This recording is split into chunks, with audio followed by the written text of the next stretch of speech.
Hello, welcome to episode 96 of the Epic Film Challenge to 1001 Movies You Must See Before You Die from 1934, The Black Cat. Now this is not quite a Universal monster film, but a Universal horror film nonetheless, and to me this is very heavily linked to Dracula, Frankenstein and The Mummy from Universal, because the two main stars are Bela Lugosi and Boris Karloff.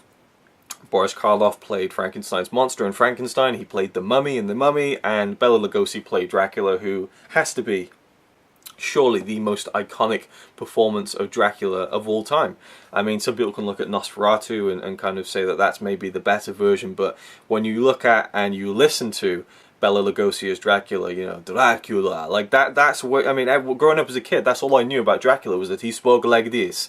And it's from Bela Lugosi, you know, is he Hungarian? You know, he brings that weird flavour to it. And then Boris Karloff, this very English gentleman, who obviously doesn't speak in Frankenstein, but in The Mummy you get some more of a sense of his personality in that, and his vocal acting. And in this film, The Black Cat, it focuses on a couple who are going on a trip together, and they're on a train, and this guy gets into their compartment, played by Bela Lugosi. He's a psychiatrist, and he's going to visit an old friend, which is this house near this old kind of site of a battle that took, like a war that took place 15 years earlier, and this psychiatrist has been in jail for a long time, and so he goes back to see his old friend, played by Boris Karloff, who is an engineer, no, an architect, and because it's storming, there's a car crash, and the young couple from the beginning and Bela Lugosi, they survive the car crash, and they both go up to, or all three of them go up to the house where Boris Karloff lives, and that's where the rest of the film takes place. And Karloff plays very much the kind of the gentlemanly host who kind of, what's the word, he caters to all their needs and everything, but it becomes very clear that there's something a bit more sinister going on in that house and with Boris Karloff, and that the history between Karloff and Lugosi in the film, their characters, is very dark, and I won't go into why, but they definitely have quite a history together, and there's quite a conflict between them. And soon it becomes clear he's not going to let anyone leave that house, even the young couple from the beginning.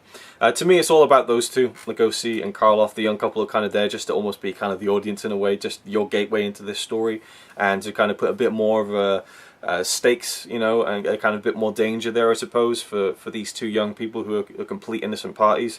The Black Cat, you know, there's a black cat that appears every now and again, and they do talk about it as this symbol of death and things like that, so I like that, but it's not really like one of the Universal monster movies where there's a black cat. It's really this kind of, they literally have a game of chess. It's this deadly game between Lugosi and Karloff, and I really like the way that it played out.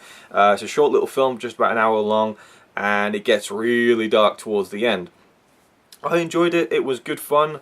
Is it a film must see before you die? No, it's not. It's a quick one for this. I think it was really good. I enjoyed quite a bit of it, but nothing about it was stand out to me, except for the fact that you get to see these two legends of horror, Lugosi and Karloff, act together in a film. It very much felt like this, you know, the two icons together kind of thing. And apparently they did many more films together, I think 7, but this was the first one, the first time they did it, and apparently the best one. I can see why it's in the book, you know, it does feel like one of those kind of cool moments in movie history, but I don't think it's a great film, and some of it was a bit vague, and so by the end of it I was kind of like, okay, I guess that was that, I suppose, if I think about it, but it didn't really, like, there was a couple of, it felt like maybe another half an hour, you know, might have been enough to tip this over and make it a great film. I don't know.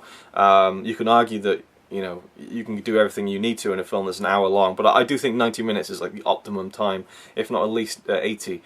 And I just felt like a bit more background, a bit more explanation perhaps, but man, does it get dark at the end, and it's definitely, I was going to say something that would give away the ending, so I'm not going to say that. It was going to be kind of a pun, but I'm not going to even go there. So it's a good film. If you love like the original Dracula from Universal and Frankenstein, The Mummy, definitely check it out. It's a real fun film, but it isn't a film you must see before you die. Thank you for watching, and I'll see you with tomorrow's video.